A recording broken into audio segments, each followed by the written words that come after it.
శ్రీం హ్రీం శ్రీం శ్రీ మహాలక్ష్మి నమోస్తుతే నమో నమః.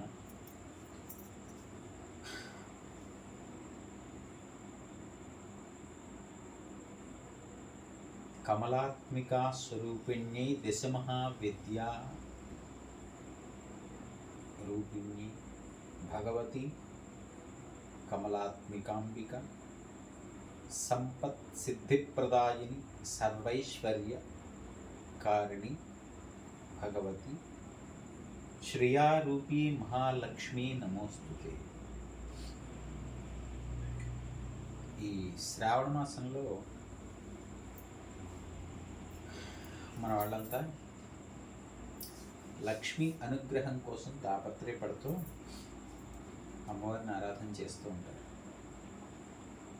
అయితే ఈ శ్రావణం ఉత్తరాది వారందరూ పరమశివుణ్ణి పరమనిష్టగా నియమాదులతో ఆరాధన చేస్తారు. ఎందువల్ల అంటే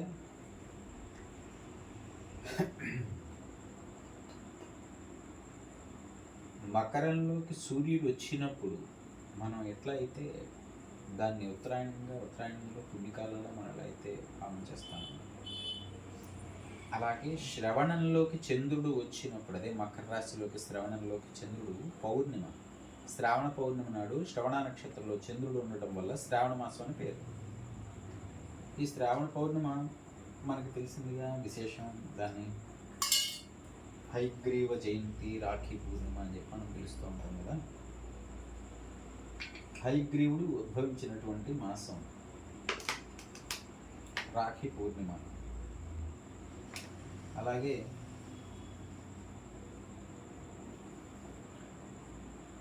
యజ్ఞసూత్రమును అంటే యజ్ఞరక్ష అంటారు. యజ్ఞ ఉపవీతి ధరించుట, యజ్ఞ పురుషుని సాక్షిగా ఉపవీతుడొకటికై ధరించినటువంటి యజ్ఞోపవీతాలని ప్రతి వత్సరంలోనూ ఈ శ్రావణ పౌర్ణమి నాడు మార్చుకుంటారు యజ్ఞోపవీతాన్ని ధరించే వాళ్ళంతా కూడా. అలా ఈ మాసాలకు వచ్చేసరికి ప్రతి మాసానికి అనేక రకాల విశిష్టతలు ఉంటాయి. కృష్ణ అష్టమి ఎంత గొప్పది! ఆ కృష్ణ భగవానుడు భగవద్గీతని ప్రబోధించాడు. ఆ గీతలో సమస్తము అంటే సర్వ ముఖ్యమైన విషయాలన్నింటినీ కూడా బోధించాడు. ఉద్గీత అంటే చెప్పబడినది, భగవద్గీత భగవంతుని చేత చెప్పబడినది, అందుకని భగవద్గీత అంటే. అలాంటి గీతాచార్యుడిగా చెప్పబడే కృష్ణ పరమాత్మని యొక్క జననం శ్రావణ బహుళ అష్టమి నాడు చేస్తాం. ఇలా అనేక రకాల విశేషాలు ఉన్నాయి. అయితే మనం ఈ దక్షిణ భారతంలో ప్రత్యేకించి ఆంధ్ర రాష్ట్రాధిపతులు కార్తీకంలో ఎంతో నియమనిష్టాలతో ఈశ్వరుని ఆరాధన చేస్తాను. అదే పని ఇప్పుడు వారు అక్కడ చేస్తారు. వారికి కార్తీకంతో పెద్ద సంబంధం లేదు. ఉత్తర భారతదేశం వారికి వాళ్ళు ఈశ్వరుని ఆరాధన చేయడానికి ఈ మాసంలోనే బాగా చేస్తారు. అందుకే ఈ శ్రావణ మాసపు సోమవారాలు ఉత్తర భారతదేశంలో ఏ శివాలయాలు ఖాళీ ఉండవు. రేపు పౌర్ణమితోటి వాళ్ళకి ఈ శ్రావణ మాసం పూర్తయిపోతుంది. వాళ్ళకి శ్రావణ మాసం ప్రారంభమయ్యి ఇది చివరి 15 పక్షం అన్నమాట. వాళ్ళకి పౌర్ణమి నుంచి నెల మొదలవుతుంది. మనకి అమావాస్య తర్వాత రోజు నుంచి ఎలా అయితే నెల ప్రారంభమో, వాళ్ళకి పౌర్ణమి తర్వాత రోజు నుంచి కొత్త నెల మొదలవుతుంది. అది అట్లా ఉంటుంది వ్యవస్థ. ఇక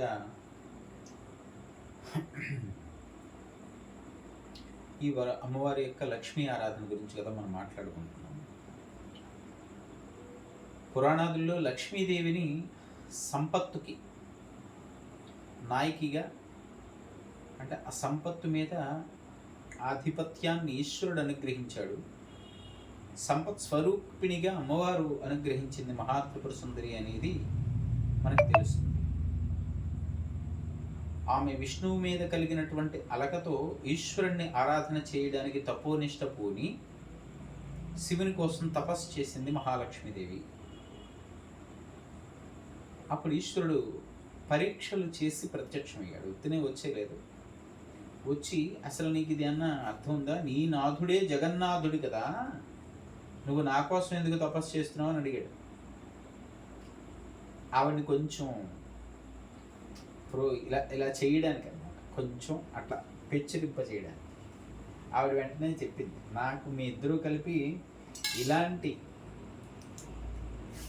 వ్యవహారాలు నా దగ్గర నడపద్దు. ఎందుకంటే ఒక కాలంలో నేను విష్ణువుని ధ్యానం చేస్తూ ధ్యానమగ్నుడైన ఆయన్ని మీరు ధ్యాన తత్పరతో ఉన్నప్పుడు అలౌకికమైనటువంటి స్థితులను పొందడం చూశాను నేను. ఆ అద్భుతమైనటువంటి పారవస్య లేన స్థితులను చూస్తూ ఉంటాను నేను. అప్పుడు మీరు ఎవరిని ధ్యానం చేస్తూ ఉంటారని నేను అడిగాను. అప్పుడు ఆయన నేను నిరంతరము సదాశివుని ధ్యానిస్తూ ఉంటానని చెప్పాడు. అలాగే గౌరీదేవి ఒకసారి చెప్పింది నాతోటి, ఈశ్వరుడు ధ్యానమగ్నుడై ఉన్నప్పుడు విష్ణువుని ధ్యానిస్తూ ఉంటానని అమ్మవారితో చెప్పాడని. అంటే మీ ఇద్దరు ఒకరికొకరు ఆ ధ్యాన స్థితుల్లో లయాన్ని పొందుతూ ఉన్నారు. అందువల్ల నీ నాథుడే జగన్నాథుడైనప్పుడు పరునిగా ఉన్న నన్ను ఇంకొక మగ పరాయి వ్యక్తిగా ఉంది నన్ను నువ్వు ఎందుకు పిలిచావు అనేలాగా నన్ను ఏదో నువ్వు ఇది చేయడానికి చూస్తున్నావు శంకర. ఆయన ఇట్లనే చేస్తూ ఉండే పరిస్థితులు ఉన్నాయి. మీ ఇద్దరు తోడు దొంగలాగా ఇట్లా మాట్లాడద్దు. ఆయన ప్రతిసారి కూడా నాకు నువ్వే ప్రధానం, నువ్వు నాకు హృదయంలో ఉన్నావని చెబుతూ ఉంటాడు. కానీ ఆ ప్రాధాన్యత ఏది నాకు దక్కినట్టుగా నాకు అనిపించదు. నీవనుకో, ఇప్పుడు బ్రహ్మన్నాడు సృష్టి, ఆయన జహు మీద కూర్చుని ఉంటుంది వాణి. ఆయన ఏం చేయాలన్నా కూడా ఆవిడ యొక్క సహకారం పూర్తి స్థాయిలో కలపగలిపి ఆయన నడుపుతూ ఉంటాడు. మేధాశక్తిగా ఒకటి ఉంటుంది 4 ముఖాల్లోనూ కూడా. అటువంటి ఆవిడ అలా ఉంది అక్కడ. ఇక్కడ ఇంకా నువ్వంటే చెప్పనక్కర్లేదు, సగం శరీరం ఆవిడే నింజుండు. ఇప్పుడు నీతోనే మాట్లాడుతున్నా గౌరీదేవి నీతోనే ఉన్నట్టే లెక్క కదా. అందువల్ల మీకు ఏమి ఇబ్బంది లేదు. నా దగ్గరికి వచ్చేసరికి ఆయన ఏంటంటే, లక్ష్మి నువ్వు నా హృదయ స్థానంలో ఉంటావు, నా హృదయ రాణివి నీవు, హృదయదేవి నీవు అంటూ ఉంటారు, మాట్లాడుతూ ఉంటారు. కానీ అవతారం అయితే ప్రతిసారి కొత్త నాయకుని ఒక ఆయన తీసుకొస్తూ ఉంటాడు. ఇదేమి అని అడిగితే నీ అంశే అని చెప్తుంటాడు పైకాన. ఇదంతా వేరే కదా. సరే, అసలు నా ఐడెంటిటీ ఏంటి, నేను ఏంటి? ఇప్పుడు గౌరీదేవి సౌభాగ్యదాయనిగా ఉంది, వాగ్దేవత విద్యాధిష్టాన దేవతగా ఉంది. నేను విష్ణు శక్తిగా నేను ఉన్నాను అని చెప్పి నాకు తెలుసు, కానీ అసలు ఇదేంది అనేది నాకు అర్థం అవ్వట్లేదు. కాబట్టి దానికోసమే నీకోసం తపస్సు చేశాను, నిన్ను ధ్యానించాను. నువ్వు కూడా నన్ను మామూలు తపస్సులాగానే ఎంత చేస్తే కానీ నువ్వు నాకు సాధ్యాన్ని అనుగ్రహించలేదు. ఎందుకంటే ఆవిడ విశేషమైనటువంటి స్వర్ణ పద్మార్చనత్ అనే ఒక దీక్ష పూని సహస్ర స్వర్ణ పద్మార్చన సేవతోటి ఈశ్వరుని మెప్పించడం చేసిందట. ఆ చేయడానికి అందులో ఆయన మళ్ళీ పరీక్ష చేయడానికి 2 పుష్పాలను తగ్గించాడు. ఆ దీక్ష ఆ సమయంలో అలా పూర్తయ్యే లోపల ఆ 2 లేకపోతే ఎట్లా, ఆ దీక్ష పూర్తిగా. అందుకని ఆమె ఏం చేసింది, పద్మాల బదులుగా తన యొక్క స్థనయుగళాన్ని పెకిలించి ఈశ్వరునికి సమర్పించడానికి సిద్ధమైపోయింది. ఒకటి తీసేసింది, ఇంకోటి తీస్తుంటే ఆగాగంటూ వచ్చేసాడు శంకరుడు. ఎందుకు ఇంత తీవ్ర తపస్సు చేస్తున్నావు అని వచ్చి అడిగినప్పుడు ఇవన్నీ చెప్పింది ఆవిడ.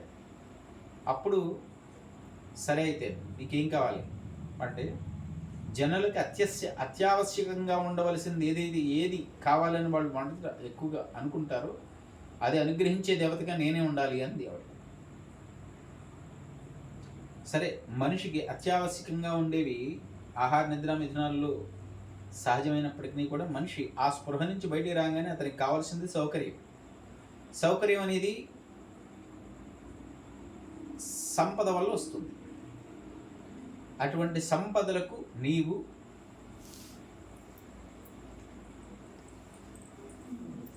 ప్రాధాన్యతా దేవతగా ఉంటావు అని ఈశ్వరుడు వరాన్ని ఇచ్చాడు. నీ నుంచి పెగిలించబడినటువంటి ఈ స్తనయుగములు ఏవైతే ఉన్నాయో ఆవిడ మళ్ళీ మామూలు అయిపోయింది. కానీ ఆవిడ చేసిన ఆ ఇది నుంచి వచ్చినటువంటి వృక్షం, ఆమె పెకిలించిన స్థానం, 2వ స్థానం పెకిలిస్తుంటే ఆయన వచ్చాడు కదా, దాని నుంచి ఉత్పన్నమైన ఒక మొక్కలా వచ్చిందట.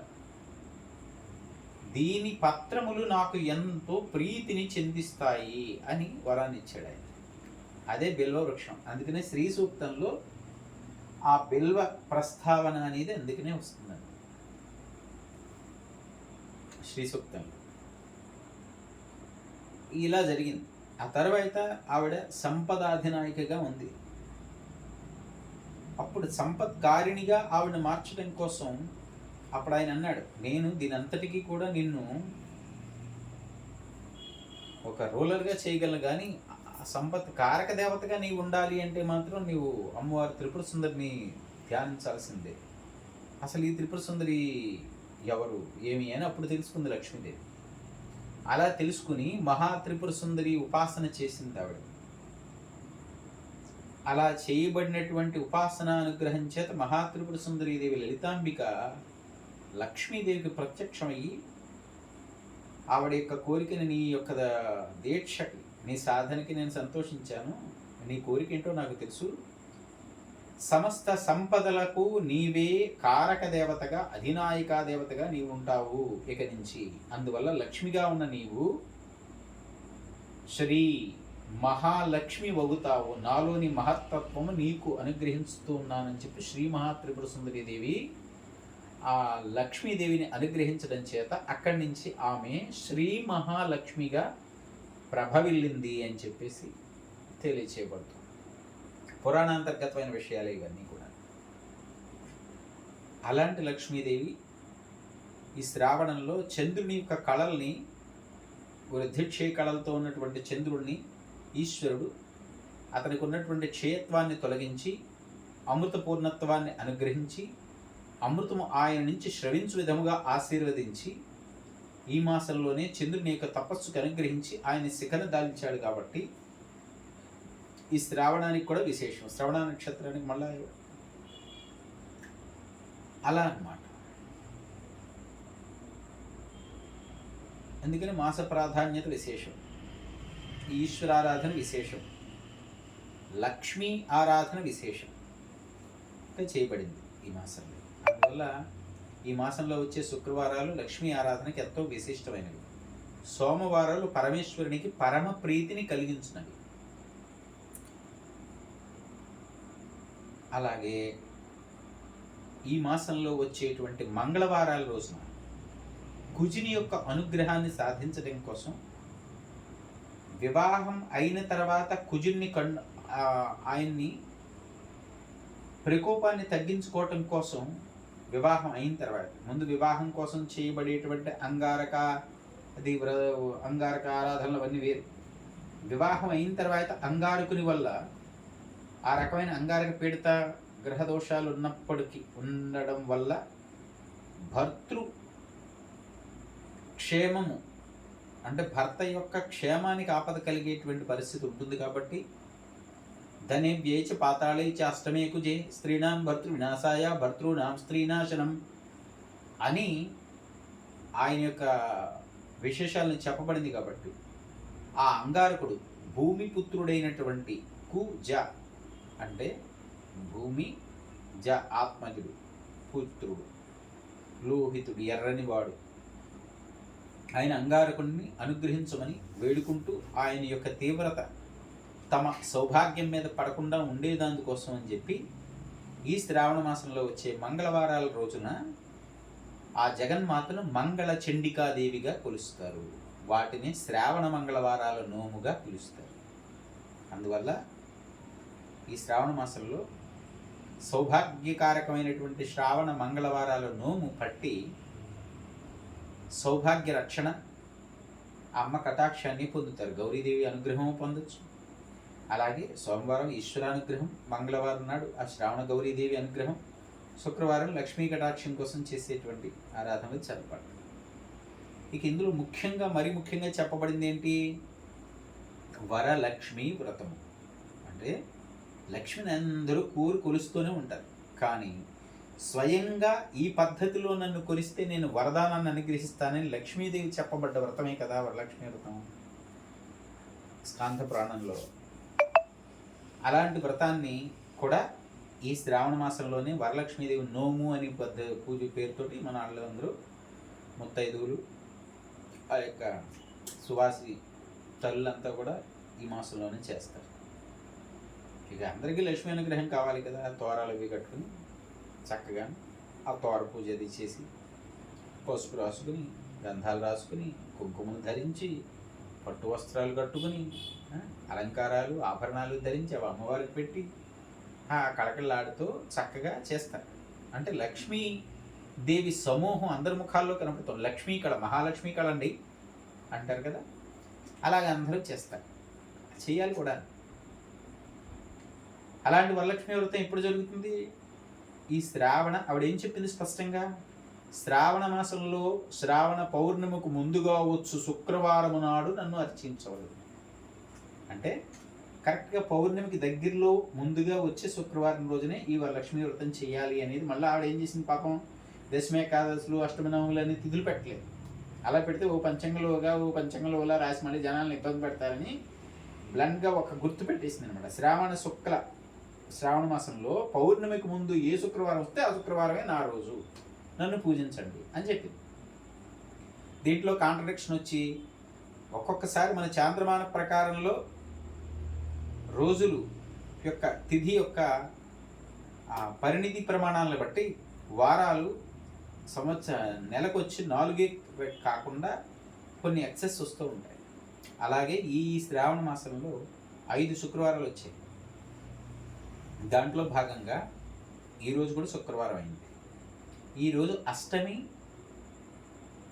నవమి తిథి సంగమంలో శుక్రవారం వచ్చింది. ఇది విశేషం. ఇది అమ్మవారి యొక్క ఉత్కృష్ట శక్తి సాధనకి ఉపయుక్తం అన్నమాట. అంటే ఈ మహాలక్ష్మీదేవి సామాన్య గృహస్థులందరూ కూడా ఆరాధించదగినటువంటి సాత్విక దేవతా స్వరూపంగా ఉన్నది కదా. ఆ సాత్విక దేవతలు ఎవరు? లక్ష్మి, సరస్వతి, పార్వతి, వీళ్ళంతా సాత్విక స్వభావ స్వరూప దేవతలు. వీళ్ళల్లో మహాలక్ష్మి, ఓకే, ఈ మహా అనంగానే ఆరాధన మారిపోతుంది. మహత్తత్వానికి సంబంధించినటువంటి చైతన్యాన్ని కలిగి ఉంటుంది. ఈ లక్ష్మీ ఆరాధనలు చేసేటప్పుడు ఏం చేయాలి? అందుకే ఏంటంటే ఈ సాధారణంగా ఈ చైతన్యానుగ్రహ స్పందనలతో కూడినటువంటి దేవతారాధనలన్నీ కొంచెం మెల్లిగా slow and steady wins race అన్నట్టుగా ఆ చేసేదాన్ని బట్టి ఆ స్లోగా ఫలితాలు ఇస్తాయన్నమాట. నియమాలు కొన్ని స్పష్టంగా ఉంటాయి కాబట్టి ఆ నియమాన్ని పాటించడం వల్ల త్వరగా ఆ శక్తితోటి మనం అనుసంధానం కావచ్చు.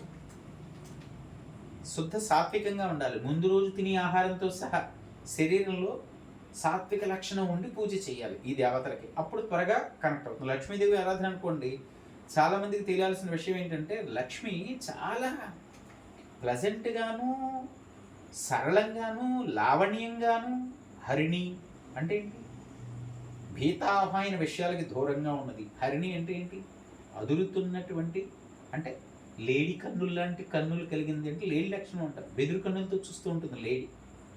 అలాంటి ఏ రకమైన డిస్టర్బెన్స్ లేని వాతావరణంతో లక్ష్మిని ఆరాధన చేస్తే టక్కన అనుగ్రహిస్తుంది. సంవత్సరాల తరబడి నోములు చేసేసి లక్ష్మీ పూజలు చేసేసినా కూడా లక్ష్మీదేవి అనుగ్రహించట్లేదండి అనడానికి కారణం ఏంటంటే ఆవిడ్ని ఆరాధన చేస్తున్నప్పుడు ముందు శౌచం ప్రధానం. శుచి, శుభ్రత చాలా నీట్గా ఉండాలి. చాలా శౌచం ప్రధానం, శుభ్రత ఉండాలి. అలాగే సరళత ఉండాలి. అక్కడంతా కూడా మంచి ఆహ్లాదభరితమైన వాతావరణం ఉండాలి. ఆవిడ పూజ చేసే చోట పూజ చేస్తున్న వాళ్ళు కూడా అదే మనస్కులై ఉండాలి. మంచి వాసనలతో నింపి ఉండాలి. చల్లగా, చక్కగా, తెల్లగా, శ్వేతగంధం అంటే తెల్లని గంధం చెప్పారు. మంచి సువాసన భరితమైన పుష్పాలు, జాజులు, జాతి, చంపక, వైజయంతి అంటే సంపెంగలు, జాజి, మల్లె, పారిజాతం, చంప పుష్పం, అట్లా ఇవన్నీ కూడా మంచి గుప్పు గుప్పు గుప్పు గుబాళించేసేటువంటి పుష్పాలు. మరువందవనం చూడండి, ఇవన్నీ లక్ష్మీదేవికి. ఇక పద్మం నుంచి ఒక రకమైన ఒక విశిష్టమైనటువంటి సువాసన వస్తూ ఉంటుంది అన్నమాట. కమలము వేరు, ఉత్పలము అంటే కమలం, నీటి యందు అలా ఉంటాయి. ఈ కమలాలు మనకి తెలుపు రంగులోను, కొద్దిగా నీలము తెలుపు కలిపిన వర్ణంతోనూ, అలాగే ఎక్కువగా మనం దాన్ని ఏమంటాం, రాణి కలర్ అంటారు, అలాంటి వర్ణంతో ఉండేవన్నీ నీటి మీద రేకులుగా విడిపోతూ ఉంటాయి. కమలము అంటారు. దాన్ని ఏమంటారు, కలువ పువ్వు. చంద్రుని యొక్క కాంతికి వికసిస్తాయన్నమాట ఈ కలువలు విశేషం. అలాగే పద్మము అంటే అనేక రేకులతో ఉంటుంది, మధ్యలో పచ్చని దుద్దు ఉంటుంది, అది తామర పువ్వు. ఈ పద్మాలు కలువులు రెండు ఇష్టమే ఆవిడికి. సూర్యచంద్రులు ఇద్దరు అనమాట. పద్మాలేమో సూర్యుడిని బట్టి వికసిస్తాయి. పద్మ సంభవుడు అంటే సూర్యుడు, ఉత్పల సంభవుడు అంటే చంద్రుడు. కలువ పువ్వులు, కలువకు చంద్రుడు సన్నిహితుడు, అలాంటివి అనమాట. అలాగా వీటిని సమర్పించి ఆ దేవతను ఆరాధన చేయడం, లక్ష్మీదేవిని, ఇవన్నీ విశేషమైన ఫలితాలు ఇస్తాయి. చక్కగా అలాంటి అలంకారం, అలాంటి శోభస్కరమైన ప్రతి రెండోది ఏంటంటే ఇంట్లో ఈ లక్ష్మీ పూజ జరుగుతున్న రోజున ఎలాంటి దురుసు ప్రవర్తన, దురుసు మాటలు, చికాకుతో కూడినటువంటి విసుగు, నింద, వాక్దోషంతో చేసే పనులు ఏవి ఉండకూడదు. చాలా ముఖ్యమైన మా నియమం అన్నమాట. ఇది వదిలేశారు అందరూ. ఆవిడ ఎంతో చాలా చక్కగా సెన్సిబుల్గా ఉంటుంది. అలాంటి దేవతను రాగానే మంచి రాగయుక్తంగా, చక్కగా, ఆనందంగా, అద్భుతంగా కూర్చోబెట్టి ఆవాహన చేసి ఆరాధన చేసి ఎంత చక్కగా చెప్పబడింది ఆవిడ గురించి. పద్మకరాం ప్రసన్న వదనాం సౌభాగ్యదాం భాగ్యదాం హస్తాభ్యాం అభయప్రదాం మణిగణైర్నానావిధైర్భూషితాం భక్తాభీష్టఫలప్రదాం. భక్తుల యొక్క అభీష్టములను శీఘ్ర ఫలముగా నెరవేర్చినది. భక్తాభీష్టఫలప్రదాం. అలాంటి తల్లి కదా ఆవిడ, ఎంత చక్కగా చెప్పారు. అలా కొలవాలి లక్ష్మీదేవిని అని చెప్పారు. ఈ పద్ధతి ఎప్పుడైతే ఎలాగ చెయ్యాలో అనే విధానాన్ని, విధి విధానం, ఈ రెండింటిని మనం పక్కన పెట్టేయడం వల్ల ఫలితములు త్వరగా రావకపోవటానికి ఇదే ప్రధాన కారణం. చాలామంది చాలా నోములు, చాలా వ్రతాలు, చాలా యజ్ఞాలు, చాలా యాగాలు చేసేసి కూడా ఫలితం పొందలేరు వెంటనే. ఎందుకని అంటే దాన్ని ఎలా చెప్పారో అలా వాళ్ళు చేయటం లేదు కాబట్టి. వీళ్ళ సొంత అలా కాదండి. లక్ష్మీదేవి పూజ మనం ఇలా చేయొచ్చుట, అలా చేస్తే త్వరగా కలుస్తుంది, ఎవరికో ఏదో అనిపిస్తుంది, వాళ్ళు ఏదో దాన్ని ఇలాగేదో తీసి అందరికీ తెలిసేలాగా ఇప్పుడు కొత్తగా ప్రాచుర్యం పొందినటువంటి ఈ మీడియా ద్వారా దాన్ని తెలియచేస్తారు. అదే నిజమేమో అనుకుని వందలాది మంది దాన్ని ఫాలో అవుతూ ఉంటారు. గుడ్డాడికి దారి చూపడం అనమాట. ముందు నీకు ఎలాంటి అనుభవం కలిగింది, అది శాస్త్రం చెప్పినట్టు. శాస్త్రం అంటే ఏంటి? అంత పూర్వులు దాన్ని ఆచరించి ఈ విధి వల్ల ఈ ఫలితం కలుగుతుందని నిర్ధారించుకున్న తర్వాత దాన్ని ఇలా చేయండి ఈ ఫలితం కోసం అని నిర్దేశించి పెట్టండి. దాన్ని మహర్షి కల్పం అంటారు. అలా వారు ఏదైతే చెప్పారో అదే ఆచరణాత్మకమైనటువంటి విధిని, విధానాన్ని తెలియజేస్తుంది. అది మినహా మన ఇష్టం వచ్చినట్టుగా మనకు అనిపించింది అలా చేసి, మా ఇంట్లో అండి ఈసారి కొత్త నోట్లతో అండి, కొత్తవి 500 కట్టలు, ఒక్కొక్క కట్ట ఇంతంత కట్టలు పెట్టండి, ఆ కట్టతో అమ్మవారికి దండ కట్టండి, లక్ష్మీదేవికి వేసామండి. ఎవరికి చూపిస్తున్నావు? ఆ కట్టలతో దండ కట్టి అమ్మవారు వేయమని అడిగిందా? అసలు ఆ కట్ట రావాలంటే ఆవిడ అనుగ్రహం ఉండాలి కదా. అవి జనాలకి చూపించడానికి నేను లక్ష్మీదేవి కోసం ఇలాంటి కట్టలతో దండలు కట్టి వేస్తున్నాను, వెంకటేశ్వరకి ఈ దండలతో కట్టి వేసాము చూసావా, దీనివల్ల మేము గొప్పవాళ్ళం సుమా అని చెప్పుకోవడానికి ఆ దిక్కుమాలిన పరిస్థితి కోసం కదా అది చేసేది. ఆవిడ అడిగేది ఏంటి? ఆవిడ కోసం చెప్పబడింది ఏంటి మహర్షి సంప్రదాయంలో? చక్కగా ఆత్మ పుష్పాన్ని అంటే భక్తి పుష్పాలని, ఈ రకమైనటువంటి సౌకుమార్యంగా ఉండే విషయాలతో కూడిన వాటిని చక్కగా జడను మడచి, కురులను మడచి, సుమములను ముడిచి, అంటే జడను వేసుకుని చక్క 3 పాయలుగా తీసి జడని, దాన్ని త్రివేణి అంటారు. త్రివేణి ఉండాలి అంటే 3 పాయలు, 2 పైకి కనపడతాయి, 1 లోపలికి వెళ్ళిపోతుంది. గంగా, యమున, సరస్వతికి ప్రతీక. అలాగే జడ వేసి ఆ జడలో పుష్పాలు తురుముకొని, అంటే పుష్పాలు పెట్టుకుని, తల్లో పూలు, జడ, తల్లో పూలు, చేతికి గాజులు, కాటుక, బొట్టు, చక్కగా చెవులకి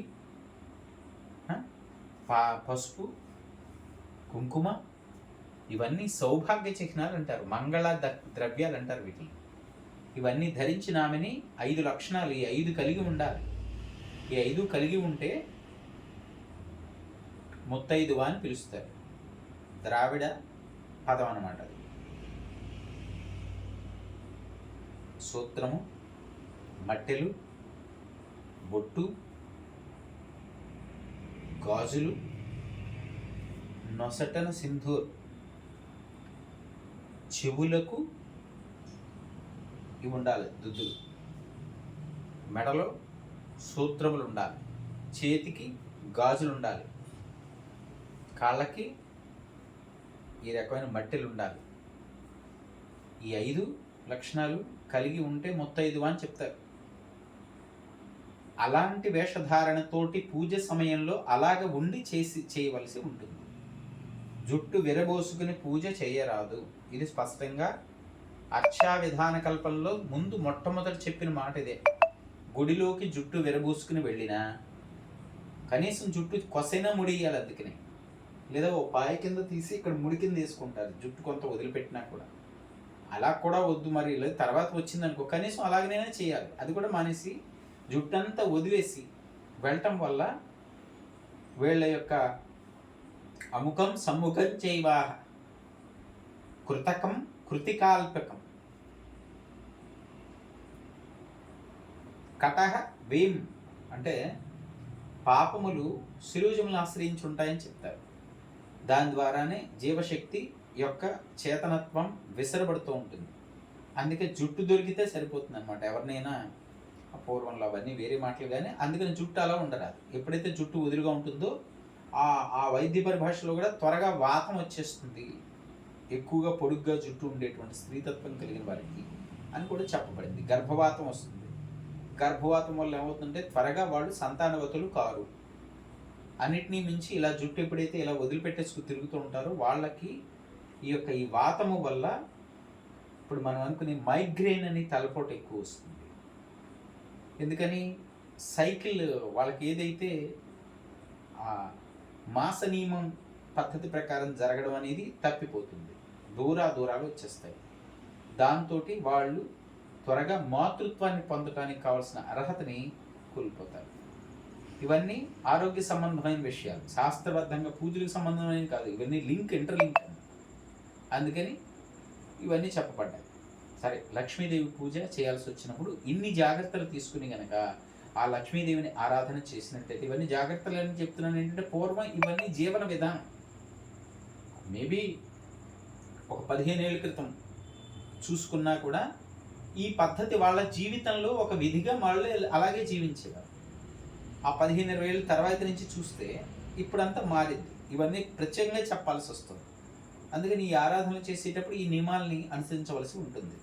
ఈ విధిగా కనుక లక్ష్మీ ఆరాధన చేసుకున్నట్టయితే తప్పనిసరిగా లక్ష్మీ అనుగ్రహం కలుగుతుంది. ముందు విధి విధానం అంటే నువ్వు ఎలా ఉన్నావు, ఎలా చేయాలి, ఎలా ఉండాలి, ఎలా చేయాలి, ఈ రెండింటినీ తెలుసుకున్నప్పుడు దాన్ని బట్టి ఆచరించినప్పుడు అప్పుడు ఆ దేవతతో మనం అనుసంధానం అవ్వటం త్వరితగతిన జరుగుతుంది. ఎందుకనంటే సాత్వికంగా భావన రావాలి అంటే మనిషి సత్వాహారంతో తీసుకుని ఉండాలి. అన్నం వైరసో మనః, తిన్నదే మనసుగా మారుతుంది అని చెప్పి. అందుకని విశేషమైన పూజలు అవి చేసేటప్పుడు ముందు రోజు రాత్రి కూడా ఉపవాసంగా అంటే ఫలహారమే తీసుకుంటారు, విశేషమైనవి తీసుకోరు. సత్వదేవతకి రజోగుణాన్ని రేకెత్తించే ఆహారాలు తీసుకుంటే మసాలాలు, పుల్లనివి, అలాగే ఘాటైనవి ఇవన్నీ రజోగుణాన్ని రేకెత్తిస్తాయి. తమో గుణం అంటే మూర్ఖత్వం, వెంటనే బద్ధకం, అసురీ లక్షణం, పీడన ఇలాంటి బుద్ధిని త్వరగా కలిగించేవి ఏంటి అంటే కడుపులో త్వరగా అరగకుండా కడుపులోనే ఎక్కువసేపు నిలువ ఉండే పదార్థాలు అనమాట. అవేంటో అందరికీ తెలిసినవే కదా. ఎక్కువసేపు జీర్ణం అవ్వడానికి చాలా ఎక్కువ సమయం తీసుకునే ఆహారం ఏమిటి తెలిసిందే కదా. అది అంటే వాడు నిన్న తిన్నా కూడా అది ఇవాళ కూడా కడుపులో శేషం మిగిలిపోతుంది. ఆ కడుపులో ఆ శేషం మిగిలిందని పెట్టుకుని వీడి పూజలో కూర్చుంటాడు. ఇంకా వీడికి సాత్విక ఆలోచన ఎక్కడొస్తుంది? ఆ పూజ చేస్తున్నప్పుడు ఎవరైనా పిల్లలు నవ్వుతూ పక్కకు వచ్చినా కూడా ఒక్కసారి విసుగు, కోపం, పూజ చేస్తుంటే ఏంటి గోల, చంపేస్తాను మిమ్మల్ని, ఇంకోసారి ఇక్కడికి వచ్చారంటే ఓ వెర్రేకకు వస్తుంది. నీలో సాత్వికత వచ్చిందనుకో ఆ సత్వబుద్ధితో సరదాగా ప్రశాంతంగా పూజ చేస్తున్నప్పుడు వాళ్ళు నవ్వుతో కేరింతలు కొడుతూ దగ్గరికి వస్తే చేస్తున్నాం కదా అని చెప్తారు. అంటే సాత్వికంగా సరళంగా ఒక రియాక్షన్ ఇస్తారు. లేదు లోపల రజో గుణం ఉంది, గట్టిగా కేకేశారు, తమో గుణం బాగా తన్నేసింది, అక్కడ ఉన్నది ఏదో విసురుతారు వాళ్ళ మీద. చూసారా, ఈ లక్షణాలు ఎప్పుడైతే బయటపడ్డాయో అక్కడ సత్వదేవతగా ఉన్నవాడికి ఇమీడియట్గా ఒక రకమైన అక్కడ ఉండే లాంటి పరిస్థితి అక్కడ ఉండదు. ఆ శక్తిని ఆవాహన చేయడం చాలా జాగ్రత్తగా చేయాలి. చేసిన తర్వాత ఆ పూజ ముగించేదాకా ఒళ్ళు దగ్గర పెట్టుకుని, మాట దగ్గర పెట్టుకుని, మనసు దగ్గర పెట్టుకుని పూజ చేసి పంపించాలి. ఈ పద్ధతిలో కనుక చేసినట్లయితే సత్ఫలితాలు వస్తాయి. ఇది సాత్విక దేవతారాధనలోని భాగాలు. ఇంకా రాజసిక తామసిక లక్షణాలు కలిగిన దేవతా శక్తులను ఉపాసించాలంటే ఏ నియమాలు ఉంటాయో చూసుకోండి. వీటికే ఇన్ని చెప్పాను, నేను చెప్పాను కదా, శాస్త్రంలో చెప్పాను. అవి త్వరగా ఫలితాలను ఇస్తాయి, తేడా వస్తే త్వరగా తోలు తీసేస్తాయి. ఇప్పుడంతా కూడా కొత్త కొత్త శక్తుల కోసం ఆరాటపడిపోతున్నారు కదా. ఇప్పుడు ఇదే లక్ష్మీదేవిని, ఇక్కడ ఈ లక్ష్మికి అమ్మవారు శ్రీతత్వాన్ని మహత్తత్వాన్ని అనుగ్రహించడం వల్ల శ్రీ మహాలక్ష్మి అయినది. ఈ లక్ష్మి కొత్తగా మహాలక్ష్మిగా ఉన్నప్పుడు ఆవిడ ఇలా ఉండదు, సంహార రూపిణిగా ఉంటుంది. ఆవిడ నవరాత్రుల్లో పిలుస్తాం మహాలక్ష్మి స్వరూపం. మహాకాళి, మహాగౌరి, మహాలక్ష్మి అంటారు. తన మహత్తత్వాన్ని ఈ లక్ష్మీదేవికి ఆ త్రిపుర సుందరి అనుగ్రహించినప్పుడు ఏమైంది? శ్రీ మహాలక్ష్మి, శ్రీతో కూడి ఉన్నది ఈ లక్ష్మియే కొంత విస్తృత స్థాయిలో ఆరాధన చేయబడ్డప్పుడు శ్రీ మహాలక్ష్మిగా చేయబడుతుంది.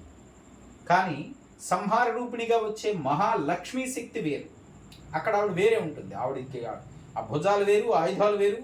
ఆవిడ మొదటి 3 రోజులు ఆరాధించబడేది, మధ్య 3 రోజులు మహాసరస్వతి, మొదటి 3 రోజులు మహాకాళి, మహాగౌరి, మహాలక్ష్మి, మహాసరస్వతి. ఇలా 9 రోజుల్లోనూ కూడా చివరికి వచ్చేసరికి మహాసరస్వతి స్వరూపంలోనే వాడిని సంహారం చేసి మూలా నక్షత్రం నుంచి మహాసరస్వతి. మనం పుస్తక రూప సరస్వతిగా ఉన్నప్పటికీ ఆ మహాసరస్వతి వేరు. ఆవిడ ముందున్న 3 రోజులు, 3 రోజులు వదిలేసిన తర్వాత 6 రోజుల నుంచి మహాలక్ష్మి కాళ్ళు ఉంటుంది 3 రోజులు. ఆ మహాలక్ష్మి నవరాత్రుల్లో అదంతా వేరు. ఇక్కడ మనం చూసే సత్వలక్ష్మి, ఈ సత్వలక్ష్మి యొక్క వృద్ధికారక రూపం ఏమిటి? శ్రీ మహాలక్ష్మి. సంహారకారక చైతన్య శక్తి స్వరూపుడు ఎవరు? మహాలక్ష్మి. అందుకని ఆవిడ ధ్యానస్థుతి చూస్తే తెలిసిపోతుంది మనకి. ఇక్కడ ఈవిడ ధ్యానస్థుతి చూస్తే లక్ష్మీం క్షీర సముద్రరాజతనయాం శ్రీరంగధామేశ్వరీం దాసీభూత సమస్త దేవవనితాం లోకైక దీపాంకురాం. ఎంత సరళంగా ఉంది ఇదంతా.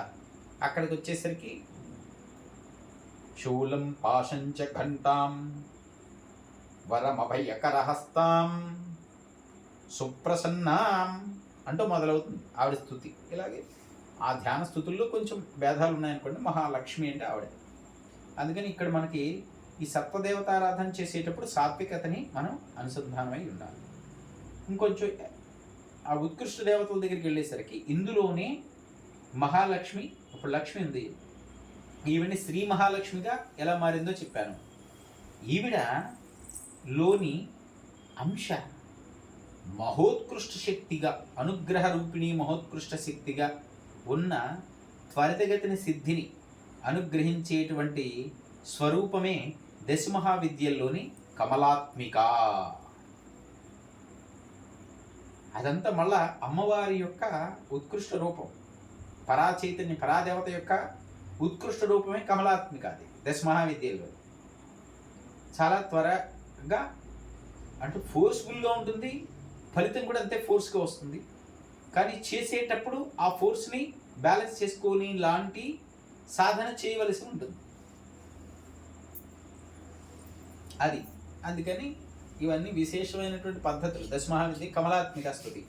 ఈ అష్టమి చూసారా, వచ్చే నాడు వచ్చే వరలక్ష్మి పూజ రోజున చేసేది లక్ష్మి యొక్క శ్రీ మహాలక్ష్మి లక్ష్మి అనుగ్రహం కోసం చేస్తారు. ఆవిడ వరలక్ష్మిగా వచ్చిందంటే ఆ లక్ష్మి మహాలక్ష్మి ట్రాన్స్ఫర్మేషన్లో ఉన్నటువంటి రూపంగానే ఆవిడ వరాన్ని ఇస్తుంది. కానీ ఈ ముందు కూడా పౌర్ణమి నుండి ఇంకొక శుక్రవారం వచ్చి ఆ శుక్రవారం నాడు కనుక అష్టమి కానీ నవమి కానీ అయితే అది విశేషం అన్నమాట. ఇవాళ అష్టమి నవమి తిథి సంతి, నవమి కాదు అష్టమి, అందుకే రేపు ఉదయం దాకా కూడా అష్టమి ఉంది. ఇవాళ ఈ అష్టమితో కనుక ఈ శుక్రవారం కలిసిన, నవమితో కలిసి శుక్రవారం కలిసిన, ఆ రెండు విశేషం అన్నమాట. అది సత్యం. జై మాత.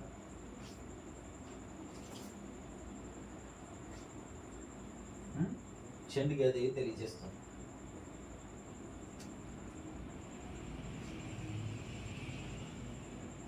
ఈ విశేషమైనటువంటి ఈ రోజుల్ని ఆ ఉత్కృష్ట దేవతా చైతన్య శక్తి ధ్యానంతో అవి విద్యలు ఉపాసించదగినవి. ఈ పూజాడంబరాలతో కూడినటువంటి అంత వ్యవస్థ వాటికి ఇదంతా ఒక స్థాయి దాకానే. ఇక్కడ వాళ్ళు ఆ శక్తులకి ఎంతసేపు కూడా మానసిక క్షేత్రంలోనే మనం ఆ చైతన్య శక్తులతోటి మన చైతన్యాన్ని దాంతో అనుసంధానం చేయడానికి ప్రయత్నం చేయాలి. దానిని ఉపాసన అన్నారు. విద్యా సాధన, దశమహా విద్య. అందుకని విద్యని ఏం చేయాలి? అధ్యయనం చేయాలి. అధ్యయనం అంటే ఏంటి? దాని మీద దృష్టి నిలిపి చేసేదే అధ్యయనం. ఆ మామూలు విద్యనైతే అధ్యయనం చేయాలి. ఈ రకమైనటువంటి శక్తుల్ని విద్యలుగా చెప్పబడ్డప్పుడు వీటి అధ్యయనాన్ని ఉపాసనగా పిలిచారు. అదే ఉత్కృష్ట సాధన. అందుకని కమలాత్మిక ఆరాధన ఈ రోజున విశేషమైంది. అలాగే ఇదే కమలాత్మికని శ్రావణ పౌర్ణిమ నాడు కూడా విశేషంగా చేయవచ్చు. హయగ్రీవుడు ఈ శ్రీ విద్యా సంప్రదాయంలో ఈ అమ్మవారి యొక్క ఈ ఉత్కృష్టమైనటువంటి ఆ చైతన్య శక్తుల యొక్క విశేషాలను తెలియచేసిన మహానుభావుడు. జ్ఞానానందమైన దేవన్ నిర్మల స్ఫటికాకృతిం ఆధారం సర్వవిద్యానాం హయగ్రీవం పాస్మహే. ఆయన లలితా సహస్రాన్ని మనకి అందజేసిన మహానుభావుడు హయగ్రీవుడు. అగస్త్య మహర్షి కోరిక మేరకు లలితాదేవి యొక్క ఈరోజు అన్ని ఇళ్లల్లోనూ అందరు ముత్తైదులు పారాయణ చేస్తున్న ఆ శ్రీ మహాలలిత సహస్రాన్ని మనకి తెలియచెప్పినటువంటి వాడు. నిరంతరం ఆ త్రిపుర సుందరీ దేవి దగ్గర ఆవిడ యొక్క దీక్షలో, ఆవిడ ధ్యాన దీక్షలో మునిగి ఉండేటువంటి హయగ్రీవ మహర్షి. ఆయన ఎప్పుడు కూడా మణిద్వీపంలోనే ఉంటాడు. ఆయన్ని పిలిపించాడు అగస్త్యుడి కోసం. అగస్త్యుడైన ప్రశ్నలు సమాధానం చెప్పడం కోసం ఆ కాంచీపురంలో ఉండేటువంటి మహావిష్ణువు ఆ హయగ్రీవ స్వామిని పిలిచి, ఆ హయగ్రీవుడి నుంచి హయగ్రీవ తత్వాన్ని ధరించి ఈయన కూడా ఇంకొక హయగ్రీవుడని రాక్షసుని చంపాడు కాబట్టి ఆ హయగ్రీవుని పిలిచాడు. ఈయన పిలిచి అగస్త్యుడికి తెలియచెప్పు ఆయన యొక్క ప్రశ్నలకు సమాధానాలు. అంటే వాళ్ళిద్దరి మధ్యన జరిగినటువంటి ఆ సంభాషణలో భాగంగానే మనకి బ్రహ్మాండ పురాణంలో ఉండేటువంటి లలితాదేవి గురించి లలిత ఉపాఖ్యానం అంతా బయటకు వచ్చింది. అందులోదే ఈ లలితా సహస్రం కూడా. అందువల్ల ఇలా అనేక రకాల మంత్ర శాస్త్ర విశేషాలు, తంత్ర శాస్త్ర రహస్యాలు, యంత్ర ప్రక్రియ విషయాలు అనేకంగా ఉన్నాయి. ఇవన్నీ కూడా మన పూర్వుల నుంచి మనకి అందచేయబడినటువంటి సంపద. ఎవరైనా దేనికైనా అర్హులే. మరలా స్పష్టంగా చెప్తున్నాను, ఎవరైనా దేనిని చేయటానికైనా అర్హతని కలిగిన వాళ్ళే. వాళ్ళని వాళ్ళు వాళ్ళ ఆలోచనల వల్ల, వాళ్ళ వ్యక్తిగతమైనటువంటి వాళ్ళ మీద వాళ్ళకు ఉండేటువంటి భావనల వల్ల వాళ్ళని ఎక్కువగానో తక్కువగానో అనుకుని, ఎక్కువగానో తక్కువగానో ఊహించుకుంటూ ఉంటారు. అది అహం వల్ల జరుగుతూ ఉంటుంది. అహాన్ని వదిలిపెట్టి సరళతను పెంచుకుని సరి అయినటువంటి మార్గదర్శకుని యొక్క మార్గదర్శనంలో దాన్ని చేరి తనని తాను మార్చుకోవాలని కోరికతో తనలో ఉండే ఏవైతే శక్తికి అడ్డం పడే విషయాలన్నింటినీ కూడా తొలగించుకుంటే శక్తిని సాధించడానికి కావలసినటువంటి సామర్థ్యాన్ని పెంచుకోగలిగితే ఎవరైనా ఎలాంటి సాధనలైనా చేయవచ్చు అని కూడా మన పూర్వులైన మహర్షులు తెలియచెప్పారు. దానికోసం ముందు వాళ్ళని వాళ్ళు అదుపు చేసుకోవాలి. నాలికని, భోగలాలసతని ముందు నాలికని కట్టగలగాలి. అది లేకపోతే నేను ఉండలేను, ఇది లేకపోతే నేను తినలేను, అది తాకపోతే నేను ఆగలేను, అలాంటి దుర్బలత్వంతో ఉండడం వల్ల ఏ శక్తి సాధించలేదు. ఉదాహరణకి బాగా చిన్న చిన్న మసాలాతో కూడింది తింటేనే రజోగుణం వచ్చేస్తోంది, లక్ష్మీ పూజకి అది విఘ్నం కలిగించేస్తోందని చెప్పినప్పుడు అంతకుముందు దారుణమైనవన్నీ తినేసేసి కూర్చుని మన్నాడు పొద్దున్న ఎంతో ఆడంబరంగా ఆర్భాటంగా లక్ష్మీ పూజ చేసినా కూడా అక్కడికి లక్ష్మీ అంశ కళాంశ ఆవాహన అవ్వదు. దాంతో వీళ్ళు చేసిన పూజ వల్ల ఏమనుగ్రహించి కోరి వీళ్ళు చేస్తున్నారో దాని ఫలితాలు రావటం కష్టసాధ్యమైపోతుంది. అర్థమవుతుంది కదా. ఇదంతా మంత్రశాస్త్రంలో స్పష్టంగా చెప్పబడ్డ విషయాలు. మంత్ర మహోదది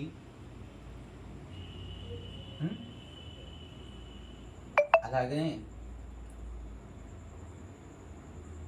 చింతామణి, ఉపాస్య, కల్పద్రుమం లాంటి విశేషమైనటువంటి గ్రంథాలన్నింటిలోనూ కూడా మహర్షులు చాలా స్పష్టంగా వీటి గురించి ఎవరు ఎలా చేయొచ్చు అని. ఇవన్నీ ప్రాక్టీసెస్ లాంటివి. ఒక ల్యాబొరేటరీలో ఒక విషయాన్ని మనం కనుగొనడానికి కోసం అక్కడ ఎలా అయితే మన చేత ఆ అధ్యాపకులు, professors or lecturers or faculties మన చేత ఎలాంటి ప్రయోగాలు చేయించి మన చేతే దాంట్లో ఆ ఫలితం వస్తుందా రాలేట్లేదా అని చూసిన తర్వాత దానికి ఆ ల్యాబ్ టెస్ట్కి ఎలా అయితే మార్కులు ఇస్తారో, ఇక్కడ కూడా ఇలాంటి ఒక సాధనా క్షేత్రం, ఇది కూడా సాధన అనేటువంటి ల్యాబ్లో మనం కూడా ఆ మహర్షులు చెప్పినటువంటి వాళ్ళు ఆల్రెడీ ప్రతిపాదించేశారు. ఓ H2O ఎలా సాధించాలి, వాడు చెప్పిన దాన్ని వీడు స్వతంత్రంగా ల్యాబ్లో చేయిస్తారు కదా, వీడి చేత చేసి వీడు సాధించిన తర్వాత వీడికి అందులో పాస్ అయ్యాడని మార్క్ ఎలా అయితే ఇస్తున్నారు. వాళ్ళు సాధించేశారు కదండి, మాకు అర్థమైపోయిందంటే కాదు, నీకు ప్రాక్టికల్గా దాన్ని ఎలా కనెక్ట్ అవ్వాలో నీకు తెలియచ్చు. ఆ తెలిసే క్రమంలో వీడేదైనా కొత్త ఆవిష్కరణ చేయొచ్చు. అలా చేసిన వాళ్ళు 3 మంది ఉన్నారు. ఒకటి కనుగొనే ప్రక్రియలో కొత్త ఆవిష్కరణ చేసే పద్ధతి ఉంటుంది. అలాగనే మహర్షులు వాళ్ళు దర్శించిన విద్యని మనకి మంత్రరూపంతో ఉపదేశించినప్పటికీ మనం దాన్ని సాధన చేస్తున్నప్పుడు అందులో సరళత పెరగచ్చు, మరొక కొత్త దారి కనుగొనవచ్చు. ఒకళ్ళకి చాలా విశిష్టంగా ఎక్కువ సమయం పట్టిన సాధన మరొకళ్ళకి చాలా త్వరితగతిని సిద్ధించవచ్చు. అప్పుడు నేను ఈ పద్ధతిలో వెళ్ళటం వల్ల అది నేను చేస్తూ ఉండంగానే సరళంగా నాకు ఈ పద్ధతి గోచరించింది, దాని ద్వారా చేసినా కూడా నాకు ఆ దేవతా దర్శనం అయింది అని చెప్పినప్పుడు తర్వాత వాళ్ళు ఈ సరళంగా ఉండే సాధన చేసుకోవడానికి అవకాశం ఉంటుంది. ఇలాగ అనేక సార్లు మార్పులు జరిగాయి విద్యల్లో కూడా. అందుకనే ఈ విద్యలన్నింటినీ కూడా అనేక మంది దర్శించారు. శ్రీ విద్యకు 12 మంది ఉంటారు. మనుశ్చంద్ర కుబేరశ్చ అని చెప్తారు. అట్లాగనే లక్ష్మిని దర్శించినటువంటి వాడు, లక్ష్మిని ఆ ఇంద్రుడు స్వర్గలోకంలో లక్ష్మిని తీసుకెళ్లి సుప్రతిష్ఠితం చేసుకున్నాడు. స్వర్గలోకి ప్రతి లోకంలోనూ లక్ష్మి ఒక కంసతో ఉంటుంది.